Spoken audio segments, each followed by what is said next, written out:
Have you ever had one of those nightmares where you're walking into an exam and you suddenly realise you've done literally no preparation for it at all? That sick feeling in your stomach and your palms are all sweaty. Well, what would be useful in that situation, if it happened to you for real, would be that you had an English teacher with 15 years of experience of getting people the top level marks in GCSE English literature to give you some advice. That's me.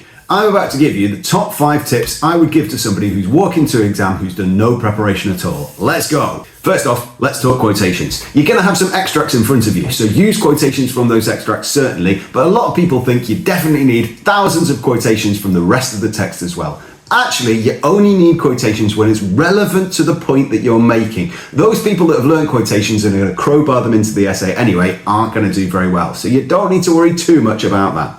Next up, plan your answers. Now, the top level essays are going to need some sort of structure to them, but the exam board's advised against pre-learning essays before you get into the exam. It's much better to spend 5 minutes really thinking about the question, acting in the moment and responding with relevant ideas, but coming up with a nice clear bullet point plan before you start. Once you've got your bullet point plan, the third thing is to write a really clear thesis statement. Now, this is just a fancy word for the first sentence at the start of an essay. What you want to do is clearly explain what your 2 big bullet point ideas are in the most specific, sophisticated vocabulary that you can. If you do this, you're likely to get much higher marks.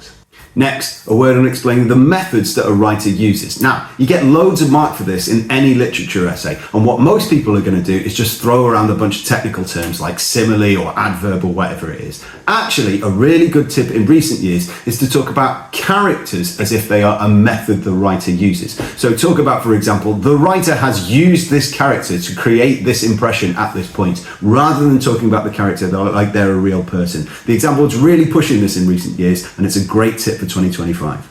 And lastly, tip number 5 is about how to use context. Now, a lot of people will go away and learn thousands of biographical details about playwrights. Actually, that's not that useful. As long as you can make some sort of comment on how an audience at the time would have responded to a text and make it relevant to the argument that you're making, that's how you're going to get the best marks for context. So if you've not prepared at all for GCSE literature, just as you're going into the exam, think about, use quotations when they're relevant, plan out an answer as best as you possibly can, write a nice clear thesis statement, make sure you're explaining methods, particularly characterization, and lastly, use context well, you'll be absolutely fine.